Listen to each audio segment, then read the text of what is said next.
Evening ఫిబ్రవరి నుంచి America Iran మధ్య జరిగిన భీకర దాడులు హార్మోజ్ జలసంధి దిగ్బంధనం మధ్య ఓవరాల్గా చూస్తే కనుక మధ్య ప్రాచ్యాన్నే కాదు ప్రపంచాన్నే కుదిపేస్తున్నాయి. కాల్పుల విరమణ అమల్లోకి వచ్చిన పరిస్థితి ఏమాత్రం చల్లబడలేదు. ఇప్పుడు మళ్ళీ మాటల యుద్ధం తీవ్ర రూపం దాల్చుతోంది. అమెరికా అధ్యక్షుడు డొనాల్డ్ ట్రంప్ స్పష్టమైన హెచ్చరిక చేశారు. ఇకపై మంచివాడిగా ఉండను అని ట్రూత్ సోషల్ మీడియాలో పోస్ట్ చేశారు. మా మాట వినకపోతే ఇరాన్ బూడిచ్చేస్తాం అన్నట్టుగా కఠిన సందేశం పంపించారు. ఇది కేవలం పొలిటికల్ స్టేట్మెంటా లేక మరో దాడికి ముందస్తు సంకేతమా అనే చర్చ మొదలైంది. మరోవైపు ట్రంప్ యాక్షన్కు ఇరాన్ రియాక్షన్ మరింత ఘాటుగా ఇచ్చింది. ఇస్లామిక్ రెవల్యూషనరీ గార్డ్స్ కార్ప్స్ కూడా వెనక్కి తగ్గేది లేదు అంటోంది. మా ప్రతాపం ఏంటో అమెరికాకు చూపిస్తాం, దాడి చేస్తే ఊహించిన ప్రతీకారం తప్పదు, మేం ప్రయోగించే వెపన్ పేరు చెప్తేనే హార్ట్ అటాక్ వస్తుందంటూ ఘాటుగా స్పందిస్తోంది.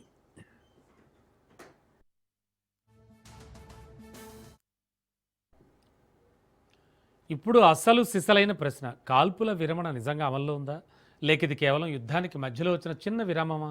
ఇక్కడ గమనించాల్సిన విషయం ఏంటంటే ఇది సాంప్రదాయ యుద్ధం కాదు. ఇది ఒకేసారి మిలిటరీ, ఆర్థిక, సైకలాజికల్, డిప్లొమాటిక్ అన్ని రంగాల్లో జరుగుతున్న మల్టీ లేయర్ వార్.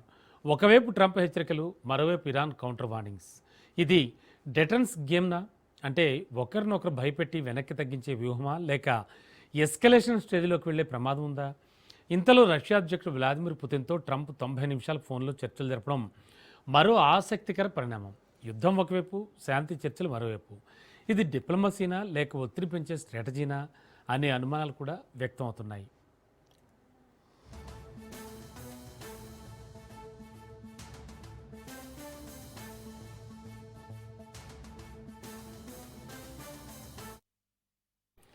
ఇక ఆర్థిక కోణం మరింత ఆందోళన కలిగిస్తోంది. ఇరాన్ కరెన్సీ విలువ క్షీణిస్తోంది, ద్రవ్యోల్బణం పెరుగుతోంది, అమెరికా కూడా భారీగా ఖర్చు చేస్తోంది. అంటే ఇది కేవలం గన్స్, మిసైల్స్ యుద్ధం కాదు, ఇది ఎవరికి ఎక్కువగా తట్టుకునే శక్తి ఉంది అనే ఎకనామిక్ ఎండ్యూరెన్స్ వార్. ఇక్కడే మన దేశం వంటి దిగుమతి ఆధారిత ఆర్థిక వ్యవస్థలపై ప్రభావం మొదలవుతుంది. ఈ టెన్షన్ కొనసాగితే ఆయిల్, గ్యాస్ ధరలు పెరగడం ఖాయం. దాని ప్రభావం ప్రతి ఇంటి ఖర్చుపై పడే అవకాశం ఉంది. అంటే ఇది దూరంగా జరుగుతోన్న యుద్ధం కాదు, మన జేబుపై కూడా పడే యుద్ధం. మరి అసలు ప్రశ్నలు ఇవే. కాల్పుల విరమణ ఎంతకాలం నిలుస్తుంది? ట్రంప్ హెచ్చరికలు నిజంగా యాక్షన్గా మారతాయా? ఇరాన్ నిజంగా ప్రతీకారం దిగుతుందా? ఇది పూర్తి స్థాయిలో యుద్ధంగా మారుతుందా లేక నియంత్రిత పోరాటంగా కొనసాగుతుందా అనే ప్రశ్నలు ఉదయిస్తున్నాయి.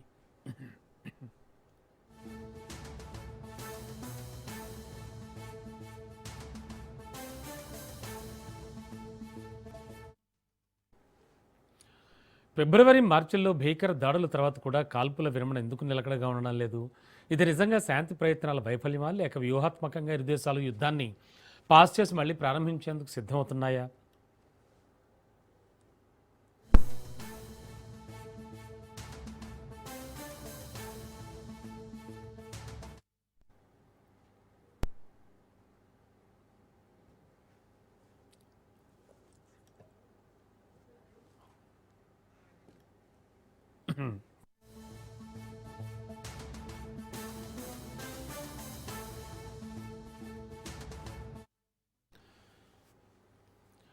ఓవరాల్గా మధ్యప్రాచ్యంలో ఏం జరుగుతోంది అండ్ రీసెంట్గా ట్రంప్ పుతిన్తో మాట్లాడడం వెనక మతలబేంటి? ఎందుకు అంతసేపు మాట్లాడారు? ఏ విషయాలు చర్చించుంటారు? అలాగే ఇరాన్ కూడా సైలెంట్గా ఉండడం వెనక వ్యూహం ఏంటి? మరోవైపు ట్రంప్ ఇక నుంచి బ్యాడ్ ట్రంప్ను చూస్తారంటాం. ఇవన్నీ కూడా ప్రస్తుతానికి వేలాది ప్రశ్నలు. మరి వీటన్నిటికీ మనతో మాట్లాడడానికి, విశ్లేషణ అందించడానికి మంతెన జగన్మోహన్ రాజు గారు రిటైర్డ్ ఆర్మీ వింగ్ కమాండర్గా పనిచేశారు. సార్తో మాట్లాడదాం, మన సందేహాలన్నీ కూడా నివృత్తి చేసుకుందాం. Sir, good evening. నమస్తే రమణ్ గారు. సార్, ప్రేక్షకులందరూ కూడా నమస్తే అండి. Yes sir, thank you sir. And sir Mohan Raju sir, ఓవరాల్గా చూస్తే కనుక ఇప్పుడు జరుగుతున్నటువంటి ఈ పరిస్థితుల మధ్య అనేక ప్రశ్నలు అందరి మెదళ్లను తొలిచేస్తున్నాయి ఒక రకంగా చెప్పాలంటే. అంటే చాలా 2 నెలల నుంచి భీకర దాడుల తర్వాత కూడా కాల్పుల విరమణ అనేది ఎందుకు నిలకడగా ఉండడం లేదంటారు? అంటే ఇది ఒక్కవైపు నుంచి చూస్తే శాంతి ప్రయత్నాల కోసం చేసే, అంటే శాంతి ప్రయత్నాల వైఫల్యంగా చూడాలా లేక ఒక వ్యూహాత్మకంగా 2 దేశాలు కూడా యుద్ధాన్ని ఏమైనా పాస్ చేసి మళ్ళీ ప్రారంభించడానికి ఏమైనా సిద్ధమవుతున్నాయనుకోవచ్చు అంటారా? ఎట్లా చూడాలి దీన్ని? 2 అంచనాలు మీరు చెప్పిన ఈ 2 ఆప్షన్స్ కూడా 2 కరెక్టేనండి. ఎప్పుడు కూడా ఒక్క సెకండ్ విరమణ ఉన్నా సరే ఆ సెకండ్ లో ఏ దేశం అన్నా సరే దాన్ని యుద్ధం చేసే కేపబిలిటీని పెంచుకుంటుంది. ఇలా ముందు ఒక వారం, దాని తర్వాత 10 రోజులు, దాని తర్వాత 2 వారాలు ఈ బ్రేక్స్ తీసుకున్నప్పుడల్లా కూడా మీరు చూస్తారు, ఇప్పుడు అమెరికా అనేది పక్క దేశం తో యుద్ధం చేయట్లేదు.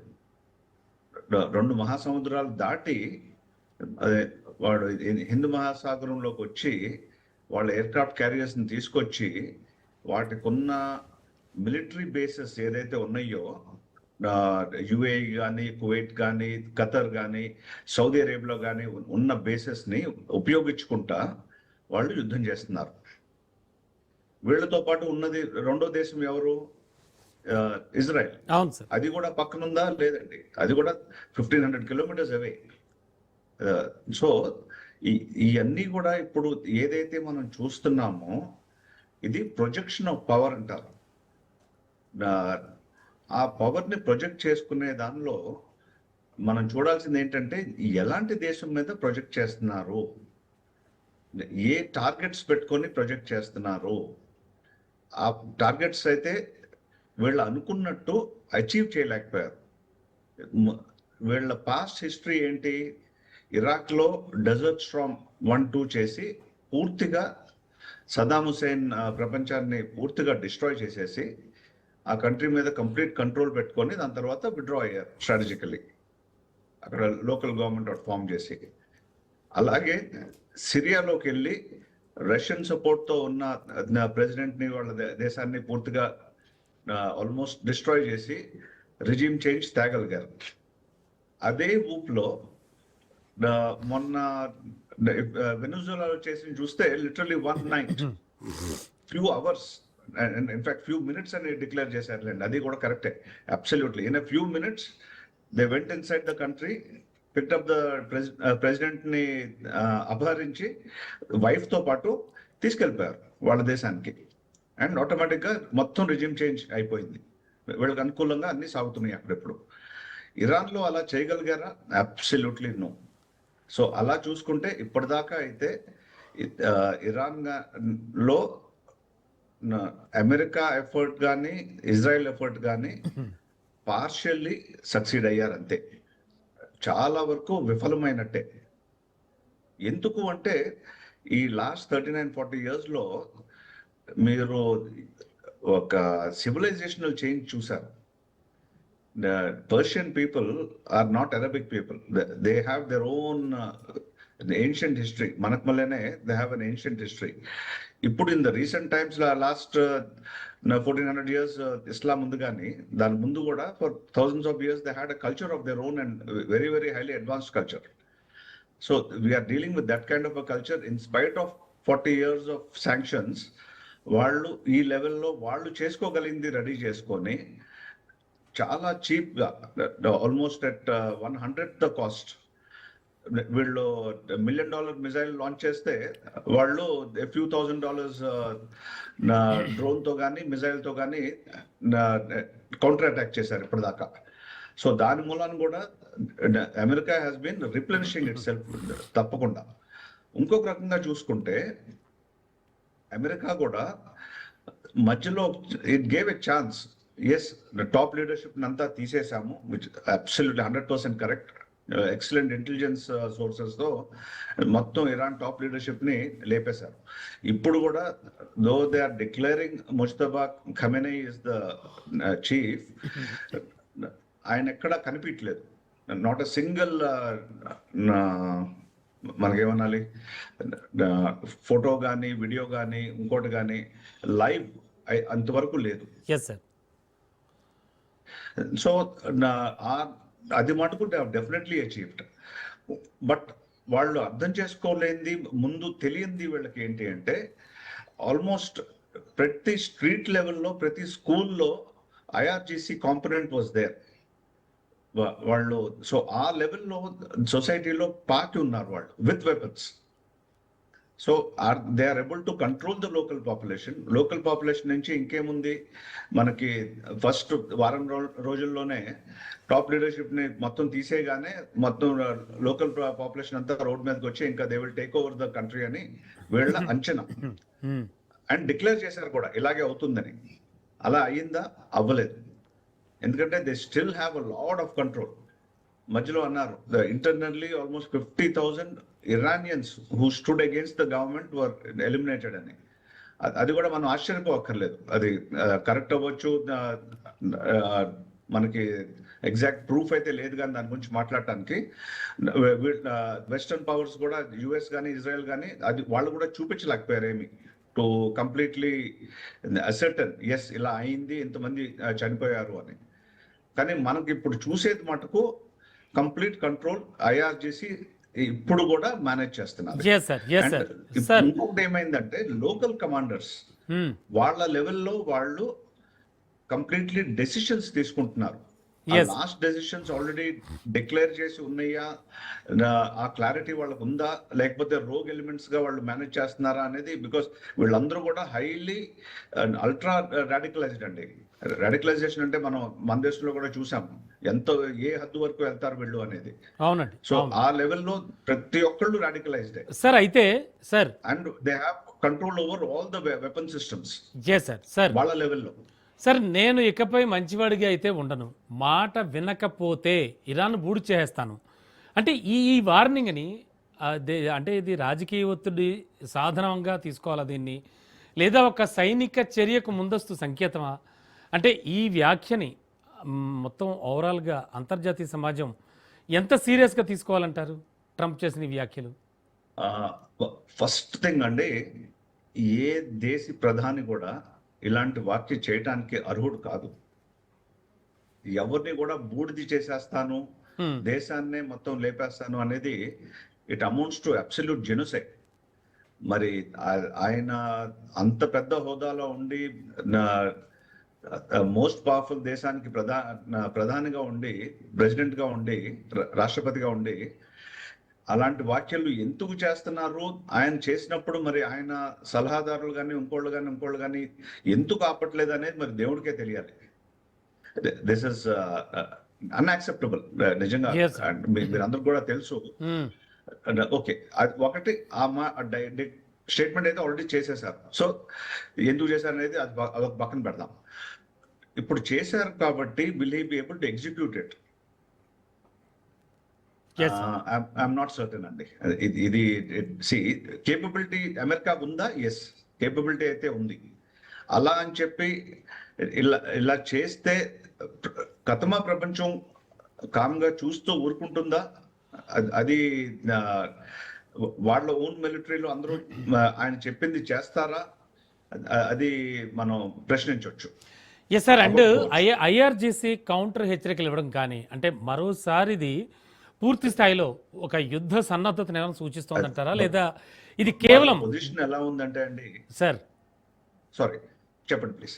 పర్లేదు. అంటే ఇది ఒక యుద్ధ సన్నద్ధతను సూచిస్తోందంటారా, లేదా ఇది ఒక డెటరెన్స్ కోసం ఇచ్చే స్ట్రాంగ్ రియాక్షన్ అంటారా? వాక్య కూడా ఐఆర్జేసీ నుంచి కానీ ఇరాన్ నుంచి కానీ వచ్చే ప్రతి వాక్య కూడా ఎలా ఉంటుందంటే ఒక 10 కుక్కలు ఒక పిల్లి మీద పడితే ఆ పిల్లి పొజిషన్ ఎలా ఉంటుంది?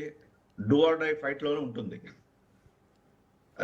అలాగే ఇరాన్ కూడా వాళ్ళకున్న ప్రతి ఆయుధం కూడా ఇంకా కంట్రోల్ లేకుండా వాళ్ళు యూజ్ చేసే పరిస్థితి అయితే వస్తుంది వీళ్ళు మేజర్ అటాక్ ఏదైనా చేస్తే మటుకు. Yes sir. అండ్ సార్, ముఖ్యంగా చూస్తే ఈ రెండు కంట్రీస్ మధ్య ప్రస్తుతానికి జరుగుతున్నటువంటి వార్ ఆఫ్ వర్డ్స్ అంటే ఫుల్ స్కేల్ వార్కు దారితీసే పరిస్థితి ఏమైనా కల్పిస్తున్నాయంటారా? అంటే విపరీతంగా ఒకళ్ళు హెచ్చరించుకుంటున్నారు, దాన్ని ఏమంటే ప్రొవోక్ చేసుకుంటున్నారు. అంటే ఒకవేళ లేదంటే పరిమితమైన దాడులు, ప్రాక్సీ వార్, సైబర్ దాడులతో కొనసాగే ఒక హైబ్రిడ్ వార్గానే మిగిలిపోతుందంటారా ఇది? ఇది నా అంచనా ప్రకారం హైబ్రిడ్ వార్గానే ఉండిపోతుందండి. ఎందుకంటే ఈ గంభీరమైన వ్యాఖ్యలు ఏదైతే వీళ్ళు చేస్తున్నారో, వ్యాఖ్యలు చేయటం బాగానే ఉంది కానీ ప్రాక్టికల్లీ ఇంప్లిమెంట్ చేస్తారా లేదా, ఇంప్లిమెంట్ చేయనిస్తుందా ప్రపంచం అనేది మనం నిజంగా చూడాలి. ఇవన్నీ వాక్యాలు అవుతానే మధ్యలో పాకిస్తాన్ని ఒక బేస్ గా పెట్టుకొని, పాకిస్తాన్ని ఒక మధ్యవర్తిగా పెట్టుకొని వీళ్ళిద్దరూ మాట్లాడుకున్నారు. ఒకసారి మాట్లాడారు, రెండోసారిది క్యాన్సిల్ చేసుకున్నారు. అలా అని చెప్పి అక్కడ ఆగిపోయిందా? ఆగలేదండి. ఇప్పుడు అమెరికన్ ప్రెసిడెంట్, మీరు ఇందాక చాలా చక్కగా చెప్పారు, పుటిన్తో సడన్ గా అవునండి. పుటిన్తో మాట్లాడినప్పుడు ఇంకొక చాలా ఇంట్రెస్టింగ్ యాంగిల్ వచ్చిందండి. రష్యా యుక్రెయిన్ వార్ గురించి మాట్లాడినట్టు ఆ మాట్లాడిన పరిణామంలో రాష్ట్రపతి పుటిన్ గారు చెప్పింది, మేము విక్టరీ డే అంటే 9th మే కల్లా యుక్రెయిన్తో వార్ ఆపేస్తాము అని చెప్పినట్టు తెలుస్తున్నది. ఇది ఎక్కడ ఊరికే వెస్టర్న్ మీడియా ఒకటే కాదు, రష్యన్ టెలివిజన్ ఛానల్స్ కూడా చూపిస్తున్నాయి. సో దానిలో బలం ఉంది. వాళ్ళు ఇంకొక మాట కూడా మాట్లాడుకున్నారు అని చాలా క్లియర్ గా ప్రొనౌన్స్ చేస్తున్నారు. ఏమని? జెలెన్స్కీ ఈ వార్ ని ఆగనివ్వట్లేదు, మనం మటుకు ఆపేద్దాము అని రాష్ట్రపతి పుటిన్ గారు చెప్పినట్టు తెలుస్తున్నది. అవునండి. ఆ దిశలోనే ఇంకోటి కూడా చూస్తే, రష్యా రీసెంట్ పాస్ట్ లో ఈ లాస్ట్ 1 వీక్ లో చాలా అటాక్స్ ఇంక్రీజ్ చేసింది. ఎందుకని? నార్మల్లీ వార్ అవ్వకముందు సీజ్ ఫైర్ డిక్లేర్ చేయకముందు ఏం చేస్తారంటే, ఉన్న కేపబిలిటీ డెమాన్స్ట్రేట్ చేసి ఎనిమీ కేపబిలిటీస్ ని డిస్ట్రాయ్ చేసి అప్పుడు సడన్ గా ఆపేస్తారు. సో దే కెనాట్ రికవర్ చాలా కాలం వరకు. సో అది కూడా మనకి చక్కగా కనిపిస్తున్నది. సో ఆ 4 ఏళ్ల నుంచి అవుతున్న రష్యా యుక్రెయిన్ వార్ కూడా ఈ డిస్కషన్ లో మీరు definitely you can take it in to consideration. ఈ వరల్డ్ లో ఉన్న డిస్టర్బెన్సెస్ లో ఇది ఒక మేజర్ ఇదండి. అది కూడా ఆగిపోవచ్చు. Yes sir. And one more thing sir, Trump Putin చర్చలు ఏవైతే ఉన్నాయో మనం ఇప్పుడు మాట్లాడుకుంటున్నవి, అవి శాంతి ప్రయత్నాల్లో భాగం అంటారా, లేదా రష్యాను న్యూట్రల్గా ఉంచడానికి అమెరికా చేస్తున్న ఒక రకమైన అంటే జియో పొలిటికల్ బ్యాలెన్సింగ్ స్ట్రాటజీగా చూడాలంటారా సార్? అది డెఫినెట్లీ ఉంటుందండి. మీరు ఇప్పుడు చూడండి, రష్యాతో ఒక పక్క మాట్లాడతా యునైటెడ్ అరబ్ ఎమిరేట్స్, మొత్తం ఆ 7 ఎమిరేట్స్ ఏదైతే ఉన్నాయో వీళ్ళందరూ కలిసి ఒక్కసారి సడన్ గా ఒపెక్ లోంచి బయటకు వచ్చేసారు. It has never happened in the last 60 years. OPEC form అయినప్పటి నుంచి, పెట్రో డాలర్ లింక్ అయినప్పటి నుంచి ఏ కంట్రీ కూడా దానిలోంచి బయటకు రాలేదు. ఫస్ట్ టైం యుఏఈ ఓపెన్ గా బయటకు వచ్చింది. ఒకటి, వాళ్ళు ఓపెన్ గా బయటకు వచ్చాక అమెరికా దాన్ని ప్రోత్సహించింది. America should be most angry because the petro dollar linkage అంతా ఓపెక్ ద్వారా కంట్రోల్ చేస్తారు వీళ్ళు. కానీ వాళ్ళని అసలు అపోజ్ చేయలేదు. వాళ్ళని ఇంకా ప్రోత్సహించారు. They have congratulated them on coming out of OPEC. So ఇవన్నీ కూడా అక్కడ ఈ ఆయిల్ ప్రొడ్యూసింగ్ కంట్రీస్ లో, గల్ఫ్ కంట్రీస్ లో డెఫినెట్లీ బ్రేక్స్ వస్తున్నాయి. ఆ బ్రేక్స్ తో పాటు అది కూడా ఇట్స్ పార్ట్ ఆఫ్ వ్యూహాత్మకంగా ఈ జియోపొలిటికల్ సిచ్యువేషన్ ని కంట్రోల్ చేయడానికేనండి ఇవన్నీ కూడా. Yes sir. సార్ ఓవరాల్గా చూస్తే ఈ యుద్ధంలో అంటే ఈ వార్లో ఎకనమిక్ వార్ అనేది ఎంత కీలకం అంటారు? అంటే ఇరాన్పై ఉన్న ఆంక్షలు కానీ, ఇరాన్లో జరుగుతున్న కరెన్సీ పతనం కానీ, ఇవి నిజంగా దేశాన్ని బలహీనపరుస్తాయనుకోవచ్చా, లేక ఇరాన్ను వేరే అనదర్ మార్గాలు అంటే ప్రత్యామ్నాయ మార్గాలతో నిలబడగలదంటారా? ప్రపంచంలో ఏ యుద్ధం అయినా సరే ఫైనాన్స్ మీద, కంట్రీ ఎకానమీ మీద చాలా చాలా డీప్ ఇంపాక్ట్ ఉంటుందండి. అండ్ యుద్ధం అన్నాక చిన్న యుద్ధం అయినా పెద్ద యుద్ధం అయినా సరే minimum 5 years and some times up to 50 years కొన్ని దేశాలు వాటికి ఉన్న క్షమత బట్టి, వాటికి ఉన్న ఇన్హెరెంట్ కేపబిలిటీస్ బట్టి వెనక్కి వెళ్ళే ఛాన్స్ ఉంటుందండి. గెలిచిన వాడు అందుకే ఇన్యూమరబుల్ కాస్ట్ పెడతారు ఓడిపోయిన వాడి మీద. వాడి దగ్గర ప్రతి సంపద తీసుకుపోతారు అందుకే. సో ఇప్పుడు ఇప్పుడు ఎవరు గెలిచినా సరే definitely they will take complete control of Iranian oil అండి. Yes sir. సార్ అంటే ఇరాన్ అయితే నిజంగా ఒకవేళ అమెరికా నౌకలపై దాడులకు దిగితే అది ఒక గ్లోబల్ వార్కి దారితీసే అవకాశం ఉందా? అలాగే ఈ ఘటన తర్వాత ఇతర దేశాలను కూడా యుద్ధంలోకి లాగే ఛాన్స్ ఉందంటారా? అది ముందు అనుకున్నామండి. If you remember 28 March first attacks అయినప్పుడు అందరూ కూడా ఆ ఆలోచనలోనే ఉన్నారు. సారీ 28 ఫిబ్రవరి నుంచి అవుతున్నారు కదా. సో అప్పటి నుంచి కూడా అది ఇనిషియల్ ఆలోచన ఉంది. తర్వాత వీళ్ళు ఇరాన్, కత్మా, ముస్లిం కంట్రీస్ ని కూడా వార్ లోకి దించడానికి చాలా గట్టి ప్రయత్నం చేశారు. ఏం చేశారు? వాళ్ళ ఎసెట్స్ మీద అటాక్ చేశారు. అక్కడ వాళ్ళ కంట్రీస్ లో ఉన్న అమెరికన్ బేసెస్ మీద అటాక్ చేశారు. సివిలియన్ ఏరియాస్ మీద కూడా అటాక్ చేశారు. కానీ అది కౌంటర్ ప్రొడక్టివ్ అయింది. అంటే వాళ్ళకి ఇది ఎదురు దెబ్బ తగిలింది ఇరాన్కి. దాంతో ఏమైందంటే ముస్లిం వరల్డ్ లోనే 2 చీలికలు అయిపోయినాయి. వాళ్ళందరూ మేమందరం ఒకటి అని చెప్పి నార్మలీ ఓఐసి కంట్రీస్ కింద ఆర్గనైజేషన్ ఇస్లామిక్ కోఆపరేషన్ అని చెప్పి ఆ దేశాలన్నీ ఏదైతే ఒక అంబ్రెల్లా కింద ఉండేయో దాంట్లో క్లియర్ గా చీలిక అయిపోయింది.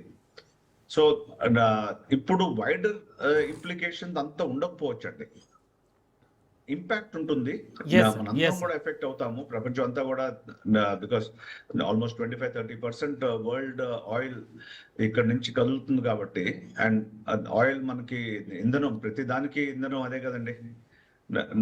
ఒక పక్కన ఇంధనం అయితే ఇంకో పక్కన ఎరువులు, ఇంకో పక్క ఎరువులతో అయిపోయింది అనుకుంటే మొన్న they was wonderful article about helium. ఒక్క పర్టికులర్ గ్యాస్ లేనిదే ఎలా సాఫ్ట్వేర్ ఇండస్ట్రీ అంతా కూడా స్తంభించిపోతుందో అది డిస్క్రైబ్ చేశారు. అండ్ అది కూడా మేజర్ పోర్షన్ అక్కడి నుంచి వస్తుంది. సో ఇలాంటివి డెఫినెట్లీ వీఆర్ కనెక్టెడ్ వరల్డ్ కాబట్టి అందరి మీద ఇంపాక్ట్ ఉంటుందండి. Yes sir. ముఖ్యంగా ఈ ఉద్రిక్తతలు ఇలాగే కొనసాగితే గ్లోబల్ ఆయిల్ మార్కెట్పై ఏమైనా ఎఫెక్ట్ పడే ఛాన్స్ ఉంటుందా? ఉంటే అది ఎంత తీవ్రంగా ఉంటుంది సార్?